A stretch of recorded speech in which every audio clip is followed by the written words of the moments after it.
Salam alaikum, si cette vidéo vous plaît, pensez à cliquer sur le bouton j'aime, à vous abonner et à cliquer sur la cloche de manière à rester informé de toutes les nouvelles vidéos publiées sur la chaîne Voix Off for Islam. Et pour finir, je vous invite sur notre site web voixofforislam.fr, vous êtes les bienvenus. A tout de suite, Inch'Allah.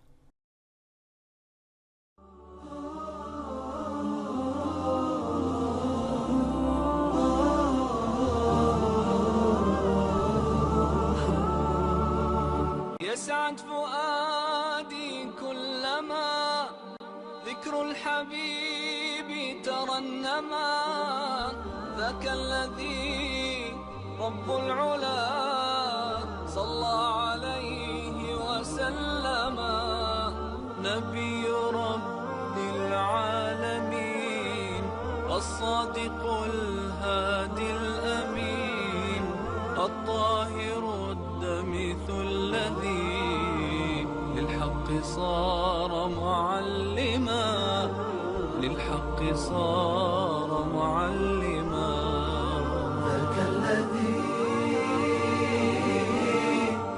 رب العلا صلى عليه وسلم صلى عليه وسلم.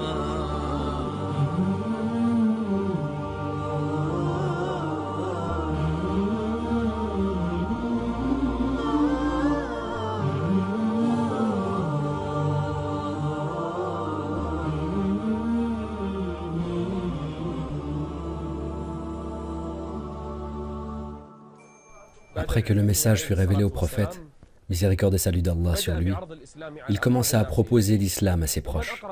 Et qui était la personne la plus proche de lui? C'était son épouse, Khadija bin Khuwaylid, celle avec qui il est resté pendant presque 20 ans.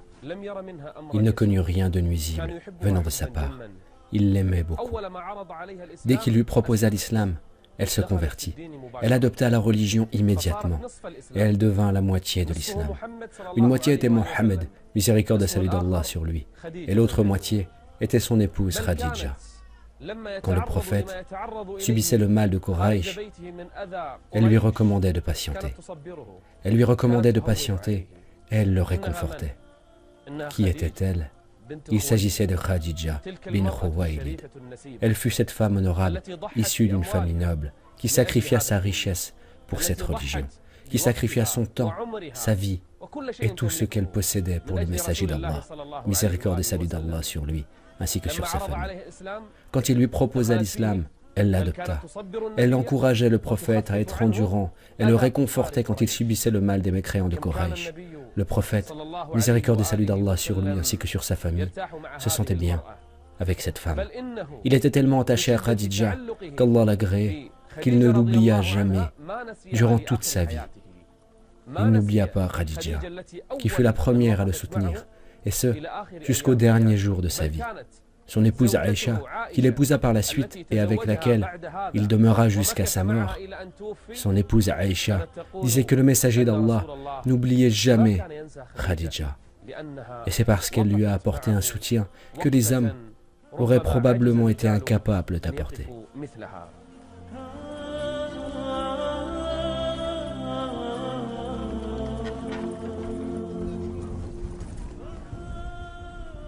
Un jour, le prophète, miséricorde et salut d'Allah sur lui ainsi que sur sa famille, était assis chez lui, dans la maison de Khadija.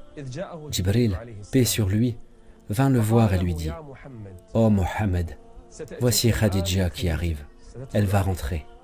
Transmets-lui le salut de son Seigneur. » Qui est-ce qu'Allah le majestueux, le Très-Haut salue-t-il? Khadija, qu'Allah soit satisfait d'elle. Elle fut la première à embrasser l'islam. Il dit: et informe-la qu'elle possédera une demeure au paradis. Comment est cette demeure? Une demeure en perles creuses, loin de toute peine et de toute gêne. Quand Khadija rentra et que le prophète, miséricorde et salut d'Allah sur lui ainsi que sur sa famille, lui annonça la bonne nouvelle et lui dit: Allah le puissant, le majestueux te salue et t'annonce une demeure au paradis. Observez comment Khadija répondit. Elle dit: certes, Allah est As-Salam, l'exempt de tout défaut. Elle ne dit pas que le salut soit avec lui, mais elle dit qu'il est As-Salam et de lui vient le salut. Puis elle dit: et salut à Jibril. le prophète lui annonça la demeure au paradis. Oui, elle mérite ceci. Le prophète vivait avec elle dans le calme. Il vivait avec elle dans le calme et la tranquillité. Il ne connut d'elle aucune peine ni aucun hurlement. Et c'est pour cela qu'une demeure au paradis lui est accordée. Et qui d'autre vivait avec le prophète? Un petit garçon de 10 ans vivait avec lui. Qui était-il? C'était son cousin, le fils de son oncle paternel. Il s'agissait de l'imam Ali ibn Abu Talib, qu'Allah soit satisfait de lui. Il avait 10 ans. Mais pourquoi vivait-il avec le prophète? Il vivait avec lui car Quraysh fut touché une année par une crise économique. Avant la révélation, le prophète se rendit alors chez son oncle El-Abbas et lui dit « Oh oncle, Abu Talib a beaucoup d'enfants, que chacun de nous s'occupe d'un de ses enfants. » El-Abbas prit Ja'far ibn Abu Talib. Le prophète prit Ali ibn Abu Talib. Qu'Allah soit satisfait de lui. Il prit l'imam Ali alors qu'il était très jeune et il vécut sous la protection du prophète qui s'occupa de lui et l'éduqua avant la révélation. Miséricorde et salut d'Allah sur lui, ainsi que sur sa famille. Quand le prophète fut envoyé par Allah, l'imam Ali embrassa l'islam sans hésitation. Et il fut le premier homme à embrasser l'islam alors qu'il était encore un jeune garçon. Il allait avec le prophète, miséricorde et salut d'Allah sur lui ainsi que sur sa famille, pour apprendre de lui la religion. Khadija embrassa l'islam, qu'Allah soit satisfait d'elle. L'imam Ali ibn Abu Talib embrassa également l'islam, qu'Allah soit satisfait de lui. Mais quelle demeure fut-elle? Quelle demeure fut-elle? Allah le majestueux et le Très-Haut donna au prophète, miséricorde et salut d'Allah sur lui ainsi que sur sa famille, tous ses enfants de Khadija. Tous les enfants du prophète étaient de Khadija, sauf Ibrahim, qui était de Maria, la copte. Tous les autres enfants venaient de Khadija. Comment le prophète, miséricorde et salut d'Allah sur lui ainsi que sur sa famille, ne pourrait-il pas l'aimer alors que tous ses enfants viennent d'elle?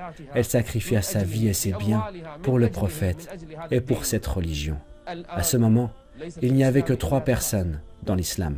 Mohammed, miséricorde et salut d'Allah sur lui ainsi que sur sa famille, son épouse Khadija, qu'Allah soit satisfait d'elle, et son cousin, un jeune garçon de 10 ans.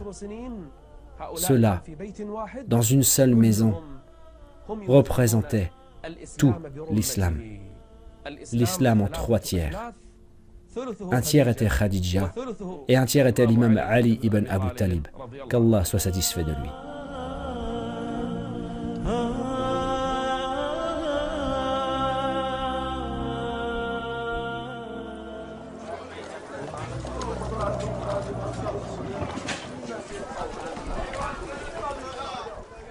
L'islam commença à se propager.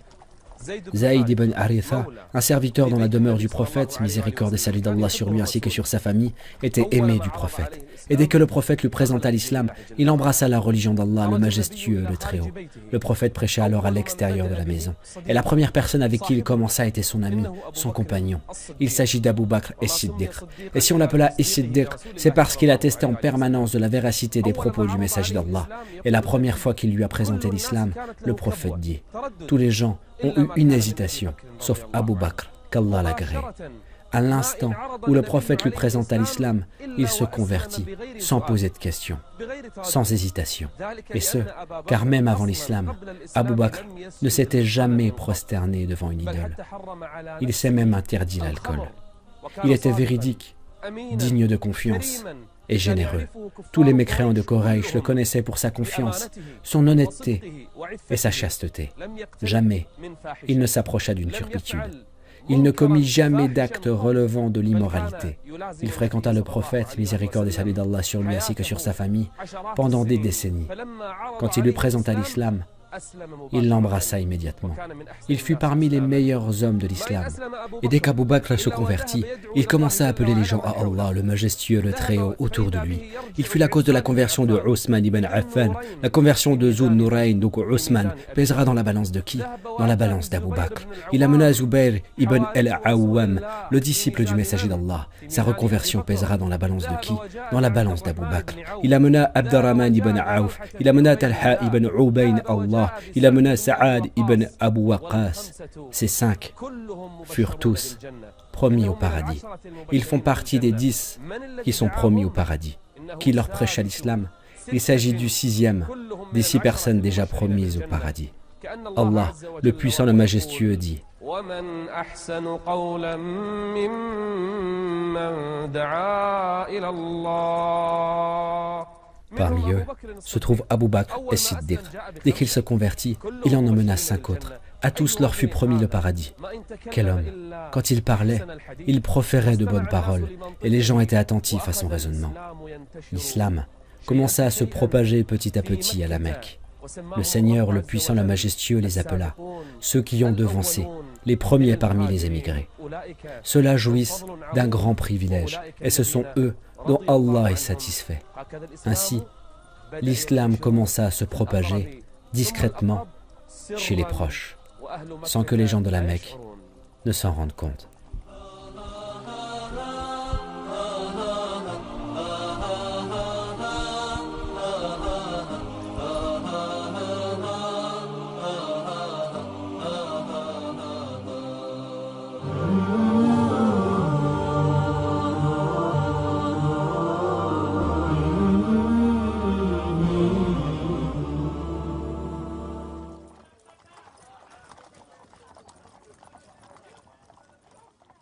Dès le début de l'islam, la prière fut instituée.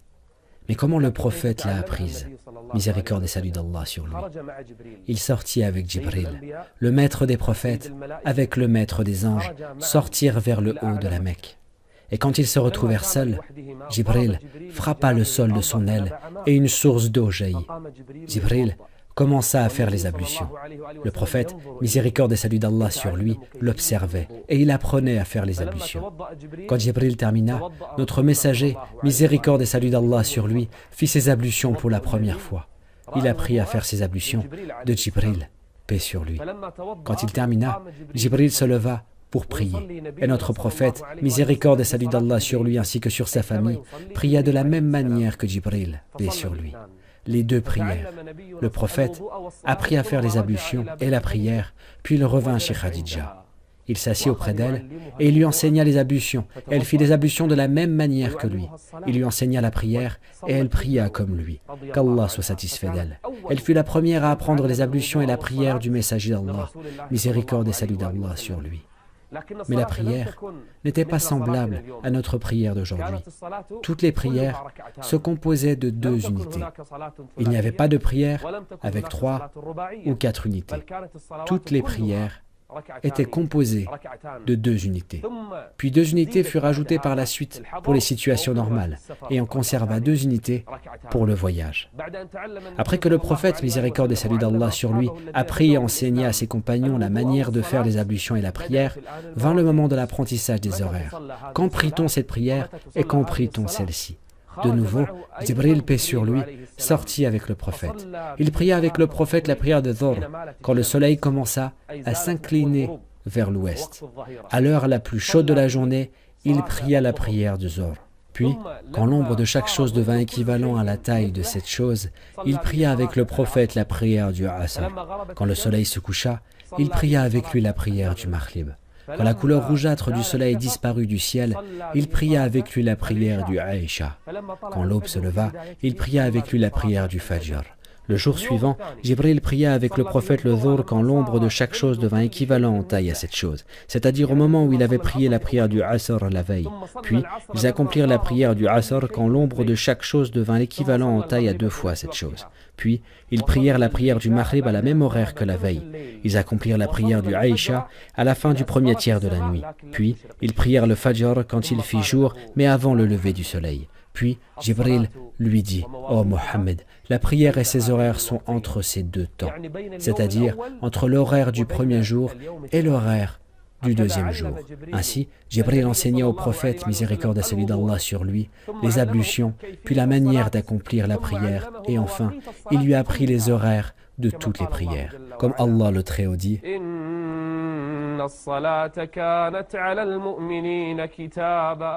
elle ne fut pas seulement prescrite, elle fut prescrite à des temps précis, pour des périodes déterminées.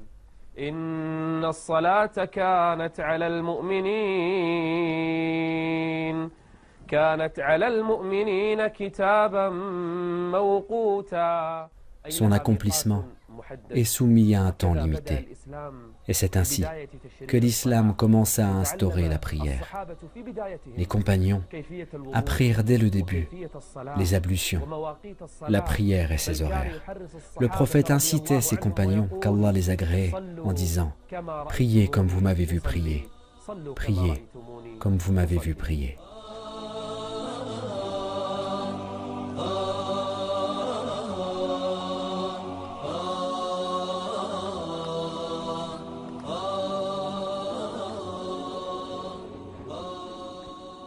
Quand le prophète, miséricorde et salut d'Allah sur lui ainsi que sur sa famille, voulait prier, il sortait de la Mecque pour se rendre dans les vallées. Il priait pour Allah, le majestueux et le Très-Haut. Il prenait souvent son cousin Ali ibn Abi Talib, qu'Allah l'agréait. Ali était un jeune garçon à l'époque. Ils sortaient ensemble pour évoquer Allah, le majestueux et le Très-Haut, et pour prier. Leur devise était «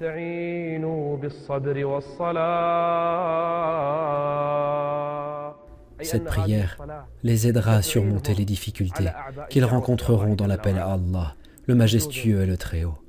Des prosternations, des inclinaisons, des rappels, des glorifications et des demandes de pardon. Leurs prières étaient pour Allah, le majestueux et le Très-Haut. Seul Allah les voyait et seul Allah les entendait. Une fois, Abu Talib, l'oncle du prophète et père de Ali, marchait à l'extérieur de la Mecque. Et il aperçut alors le prophète, miséricorde et salut d'Allah sur lui, et son fils Ali en train de prier. Il dit en parlant à Mohammed, « Oh mon neveu, que fais-tu? Quelle est cette religion? Oh oncle, c'est la religion des prophètes et des messagers d'Allah, et je t'appelle à y entrer. Oh mon neveu, tu sais que je n'aimerais pas me séparer de ma religion et de la religion de mes ancêtres, mais persiste dans ce que tu fais. Par Allah, tu ne seras jamais touché par ce que tu détestes. » Puis il dit à son fils, « Et que fais-tu toi, oh mon fils? Je suis sur la religion de Mohammed, oh mon père. J'ai cru en lui et je prie avec lui. » Alors Abu Talib dit à son fils, Ali, « Oh mon fils, continue ton chemin. Par Allah, il ne t'appelle qu'au bien. Par Allah, il ne t'appelle qu'au bien. » Ainsi, le prophète avec Ali ibn Abu Talib continuèrent à prier pendant 3 ans en bas des monts de la Mecque, discrètement, sans que personne ne la sache, hormis Allah, le puissant et le majestueux.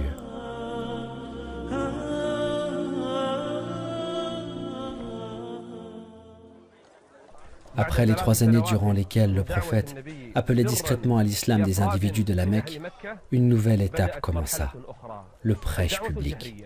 Ceci en application de la parole d'Allah.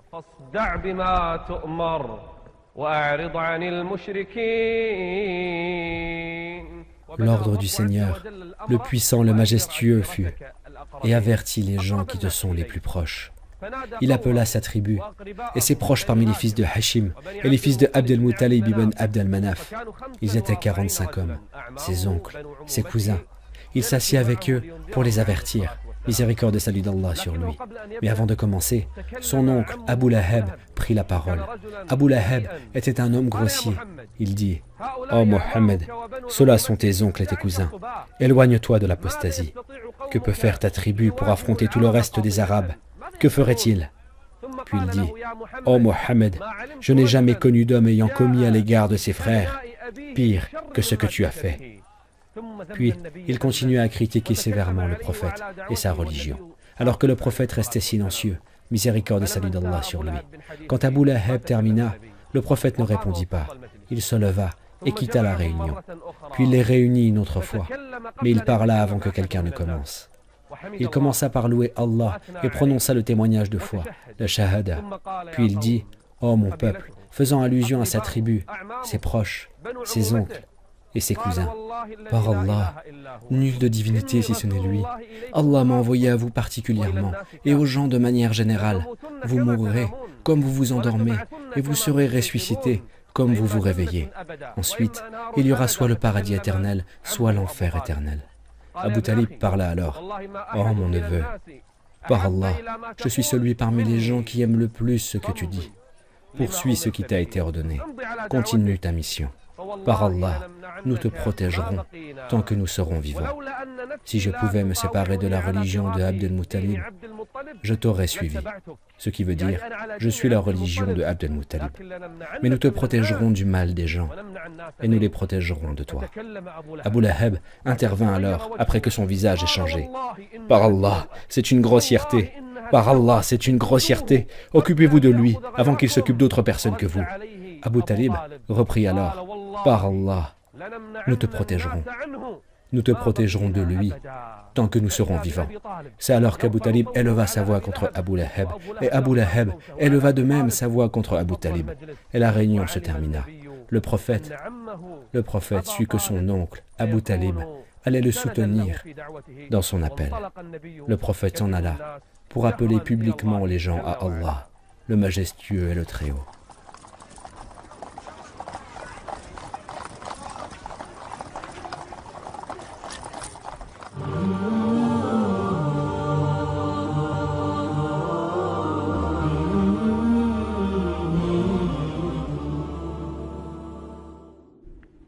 Après que le prophète, miséricorde et salut d'Allah sur lui ainsi que sur sa famille, transmit le message à son entourage, il passa à l'appel général, à la déclaration publique aux habitants de la Mecque. Il les appelait à Allah, le majestueux et le Très-Haut. Et comment s'y prenait-il? Il existait à la Mecque une manière de passer les informations. Lorsque quelqu'un voulait parler aux gens de Quraysh, il prononçait des formules courantes. Ils allaient sur le mont de Safa, où les gens se rassemblaient. Alors, le prophète, miséricorde et salut d'Allah sur lui ainsi que sur sa famille, gravit le mont de Safa. Puis, il appela à haute voix les gens de Quraysh. « Ô matin! Ô matin !» Il s'agit d'une manière d'appeler. « Ô peuple de Quraysh! Ô peuple de Quraysh !» Et les gens commencèrent à regarder. Qui est celui qui appelle? C'est Mohammed, le véridique et digne de confiance. C'est l'un des maîtres de la Mecque. S'il les appelle, c'est qu'il y a quelque chose. C'est important. Ô peuple de Quraysh! Puis il commença à les nommer, tribu par tribu. Ô fils de Abd al-Manaf! Ô fils de Abd al-Muttalib! Ô fils de Hashim! Ô fils d'un tel! Ô fils d'un tel! Il les appela tribu après tribu, jusqu'à ce qu'ils se rassemblèrent tous près de lui au mont de Sanna. Même celui qui ne pouvait pas venir envoyait quelqu'un pour lui rapporter la nouvelle. Que s'est-il passé? Qu'est-il arrivé? Quand les gens se regroupèrent au pied du mont Safa, il leur dit, miséricorde et salut d'Allah sur lui, si je vous annonce qu'il y a derrière cette vallée des cavaliers prêts à vous attaquer, si je vous annonce qu'une armée va entrer à la Mecque et vous attaquer, me croiriez-vous? Croiriez-vous cette parole? C'est une parole grave. Ils répondirent, nous ne t'avons jamais entendu mentir, nous te croirons. Oui, Mohammed, si tu le dis, nous te croirons. Il leur dit alors, je suis un avertisseur, vous mettant en garde contre un grand châtiment. Je suis venu vous avertir du châtiment de l'enfer. Que dis-tu? Puis il continua, ô peuple de Quraysh, ô peuple de Quraysh, sauvez vos âmes du feu. Je ne peux rien pour vous tous auprès d'Allah. Ô fils de Zura, sauvez vos âmes du feu. Je ne peux rien pour vous auprès d'Allah. Oh, fils de Abd al-Manaf, sauvez vos âmes du feu, car je ne peux rien pour vous auprès d'Allah. Il les nomma tribu après tribu, jusqu'à arriver à ses oncles. Oh, fils de Abd al-Muttalib, sauvez vos âmes du feu, je ne peux rien pour vous auprès d'Allah. Et il appela ses oncles un par un. Oh, Abbas ibn al-Muttalib, sauve-toi du feu, je ne peux rien pour toi auprès d'Allah. Oh, un tel, fils de Abd al-Muttalib, oh, Safiya bint Abd al-Muttalib, il les appela un par un. Puis enfin, il regarda sa fille, Fatima. Elle était jeune. Elle était la personne la plus proche de lui. Elle était une partie de lui. Miséricorde et salut d'Allah sur lui. Il dit, oh Fatima, demande-moi ce que tu veux de mes biens. Demande-moi ce que tu veux de mes biens. Mais sauve-toi du feu. Sauve-toi du feu. Je ne peux rien pour toi auprès d'Allah. Je ne peux rien pour toi auprès d'Allah. Le jour de la résurrection, les liens de parenté ne seront plus d'aucune utilité. Le jour de la résurrection, aucun homme ne pourra être utile à un autre sous prétexte qu'il s'agisse de son père ou de son fils. Le jour où l'homme s'enfuira de son frère, de sa mère, de son père, de sa compagne et de ses enfants. Oh Fatima, sauve-toi du feu. je ne peux rien pour toi auprès d'Allah. Les gens de la Mecque restèrent surpris de ce qu'ils entendirent. Ils restèrent surpris. Et qui prit la parole? Son oncle, Abu Lahab. Il dit, que tu périsses durant le restant de la journée. Est-ce pour cela que tu nous as rassemblés? Le Seigneur, le puissant, le majestueux, révéla alors.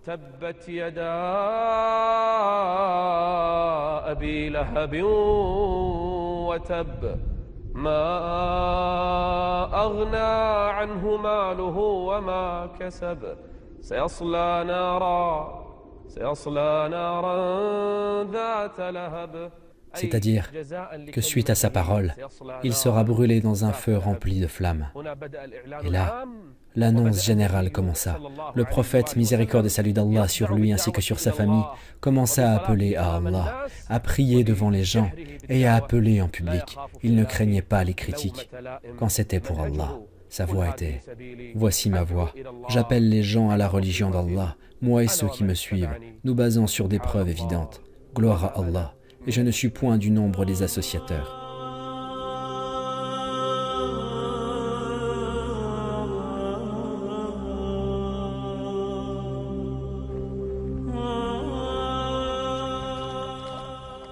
Ensuite, l'appel du prophète, miséricorde et salut d'Allah sur lui ainsi que sur sa famille, commença à se propager. Après qu'il ait présenté cette religion qui commença à se propager à la Mecque, les mécréants de Quraysh furent hérissés, mais ils ne purent rien faire. Et la cause en est que l'oncle paternel du prophète, miséricorde et salut d'Allah sur lui ainsi que sur sa famille, Abu Talib protégeait le prophète, miséricorde et salut d'Allah sur lui. Il le protégeait des mécréants, et ils ne purent jamais faire du mal au prophète. Abu Talib fut le rempart du messager d'Allah. Abu Talib repoussait les mécréants alors même qu'il n'avait pas embrassé l'islam, alors même qu'il n'était pas entré dans l'islam. Mais Mohammed est le fils de son frère, alors il ne laissa personne lui faire du mal. Cela hérissait les mécréants de Quraysh. Ils envoyèrent alors une délégation voir Abu Talib et ils dirent « Oh Abu Talib, ton neveu insulte nos idoles, méprise notre religion, dénigre nos rêves et considère que nos ancêtres étaient dans l'égarement. Soit tu mets fin à ces offenses, soit tu ne t'interposes plus entre nous et lui. » Abu Talib les renvoya avec élégance et avec douceur. Puis ils revinrent un autre jour et dirent « Oh Abu Talib, nous t'avons déjà demandé de contenir ton neveu et de nous en préserver, mais tu ne l'as pas fait. Tu vois ce qu'il dit de nous, de nos idoles, de notre religion et de nos ancêtres. Oh Abu Talib, soit tu l'en empêches, soit nous vous mettons au défi tous les deux, jusqu'à ce que l'un des deux camps ait raison de l'autre. » Ce qu'il faisait et disait tracassait beaucoup Abu Talib. Il appela alors le messager d'Allah, miséricorde et salut d'Allah sur lui ainsi que sur sa famille. Alors, son neveu s'assit auprès de lui. Il dit, « Oh mon neveu, les gens de Quraysh sont venus me voir et ils m'ont dit ceci et cela. » Il l'informa de ce qu'ils lui ont dit. « Je ne veux pas provoquer d'animosité entre eux et moi, ni de division. » Le prophète comprit qu'Abu Talib, comprit que son oncle voulait qu'il arrête et qu'il abandonne. Il dit alors, miséricorde et salut d'Allah sur lui, « Oh mon oncle, selon ce qui est rapporté, s'il déposait le soleil dans ma main droite et la lune dans ma main gauche, afin que j'abandonne cette affaire, ou que je meure pour celle-là, par Allah, je ne la délaisserai pas, même s'il me donnait le soleil et la lune, et pas seulement un service que je leur rendrais, s'il m'apportait ces étoiles, cette lune et ce soleil, en échange de mon abandon de la moindre chose de cette mission. Par Allah, je n'y consentirai pas, même si je dois périr pour celle-ci. » Puis le prophète, miséricorde et salut d'Allah sur lui, repartit les larmes aux yeux. Il repartit en pleurant. Abu Talib l'appela une nouvelle fois. « Oh mon neveu, viens. » Alors le prophète, miséricorde et salut d'Allah sur lui, revint. « Fais et dis ce que tu souhaites. Par Allah, personne ne te fera de mal. Par Allah, personne ne te fera de mal. » Le prophète, miséricorde et salut d'Allah sur lui, se réjouit et partit transmettre la religion d'Allah, le majestueux et le Très-Haut. Allah, le majestueux et le Très-Haut, lui envoya quelqu'un qui le protégeait, qui élevait sa religion et le soutenait, et qui s'interposait comme rempart entre lui et les mécréants. Alors, le prophète continue à appeler à Allah le majestueux et le Très-Haut, sans se soucier de leurs complots et de leurs ruses, ni du mal qu'ils pouvaient commettre à son encontre. Abu Talib n'avait pas embrassé l'islam, mais il était un rempart pour le messager d'Allah.